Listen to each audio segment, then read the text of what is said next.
嗯。尹医生，您刚才讲的这个啊，真的是我特别的有感触啊。很多人呢就觉得半夜醒来了，突然就很心慌，觉得我是不是要失眠了啊？对，还有呢，很多朋友失眠久了呀，就很紧张啊，就是心里就开始害怕了，说哎，我这完了，我今天晚上这又睡不着了。结果呢，就是越想越清醒。对，怕什么来什么。您给的3个建议呢，特别的实用。第一呢，我们要调整自己的预期。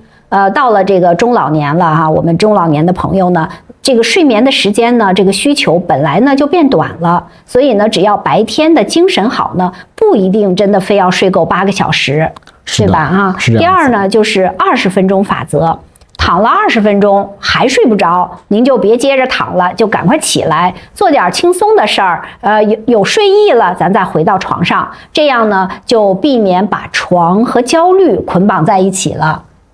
第三呢，就是要学会接纳。夜里醒一会儿呢，其实是真的很正常的，不用看时间，不用开灯。这个时候呢，您深呼吸，放松身体，睡意呢自然就会回来了。我觉得这部分内容啊，能帮助很多朋友把对睡眠的恐惧这件事儿呢先放下。哎，这本身呢就是助眠的第一步啊。是的，其实我们啊要顺应4时的一个养生啊。中医学认为啊是天人的相应啊，中医强调人与自然相应，睡眠也应随着4季啊进行一个微调啊。比如春季啊，我们顺应生发之气啊，可稍微的晚睡啊，不晚于23点，也就11点都是可以的。然后早起啊，多进行一个户外运动。夏季啊，昼长夜短，可晚睡啊，23点左右啊，早起。中午呢，适当的小憩啊，也就是静心啊，防燥。秋天啊，气候转凉，应早一点睡。我们大概在晚上10点左右啊就可以啊入睡了。早起是神志安宁啊，避免啊悲秋。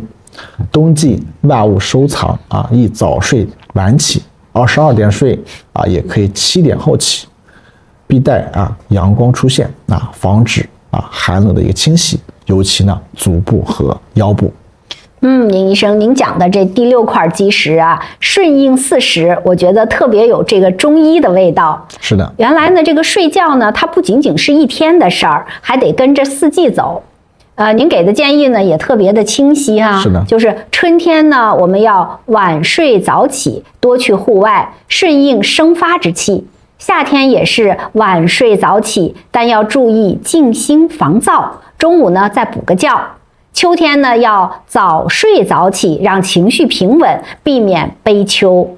冬天呢则要早睡晚起，等太阳出来再活动，注意保暖。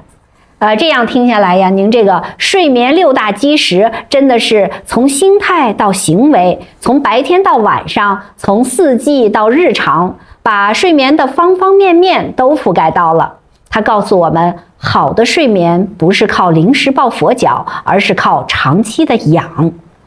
只要我们在生活里做出这些小小的调整，并且坚持下去，睡眠自然会慢慢变好。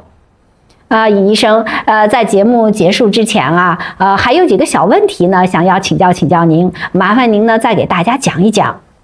好的，主持人，确实啊，我们在门诊上和生活中啊，我们看到不少的朋友们因为一些错误的理解，反而加重了失眠的问题。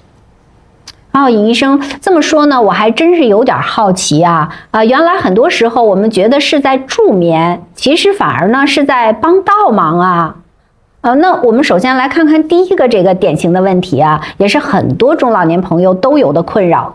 长期便秘和失眠，这2者之间到底有没有关系呢？如果有的话，平时生活中又该注意些什么呢？这2者啊，往往存在于比较密切的关系啊。我们认为呢，也是一个负向的反馈啊。从中医角度看，肺啊与大肠呢是相表里的，大肠的一个通畅与否，直接影响肺气的宣发。肺气不降啊，上焦的气机啊更容易一个壅滞啊，干扰心神的安宁。同时呢，长期的便秘啊，也可能啊意味着肠道啊有积热和淤热，这种热啊也可能啊扰扰我们的心神啊。反过来，失眠带来的焦虑生活作息的紊乱，也可能影响肠道的功能。因此在关注睡眠的时候呢，也要留意大便是否通畅。我们日常生活中适当的增加膳食纤维的摄入比如粗粮蔬菜等等，养成定时排便的习惯，适当进行腹部的一个按摩或者两者问题比较明显，那在调理时可以考虑综合进行。听您这么一讲我真是恍然大悟了。原来呢，这个肺与大肠相表里，肠子不通呢，肺气就降不下来，心神呢自然就不安宁了。这也就解释了很多朋友为什么说肚子里有积食晚上就睡不踏实。所以呢，我就想要呢睡得好，通字很重要，不仅要通气，还要通便。多吃点粗粮蔬菜，揉揉肚子，保持肠道的通畅，其实呢也是在给睡眠减负。那说到身体的整体的这个健康咱们中老年朋友最关心的呢就是三高的问题了哈。那观众朋友肯定就会想问了，如果本身就有高血压、高血脂或者糖尿病那么夜里经常因为心慌而醒来，这是什么原因呢？那么这种情况在睡眠上又要特别注意些什么呢？ OK， 对于三高慢性的基础病老年朋友们，夜间心慌其实一醒要给予足够的一个重视。可能原因包括有很多，但不限于这些。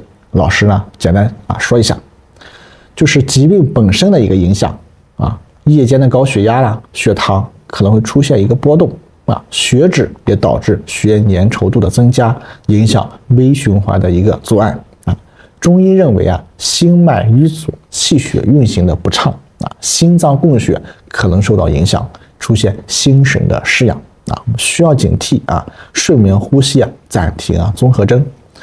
很多三高患者，特别是伴有肥胖我们的颈围较粗，可能存在夜间睡眠呼吸暂停的状态，这时候呢缺氧的情况也会出现从而导致身体代偿性的憋醒心慌。建议首先应确保三高指标得到一个良好的控制夜间醒来伴有心慌时，如果条件允许可以测量一下血压心率。如果经常出现这种情况，或者伴有白天嗜睡鼾声大，以及出现中断，建议还是到心内科神经内科或睡眠专科就诊，进行必要的检查，比如睡眠呼吸的监测，以明确原因。在中医的调理上，可以在医生的指导下考虑一些益气活血养心安神的一个思路，但务必与基础疾病进行治疗相结合。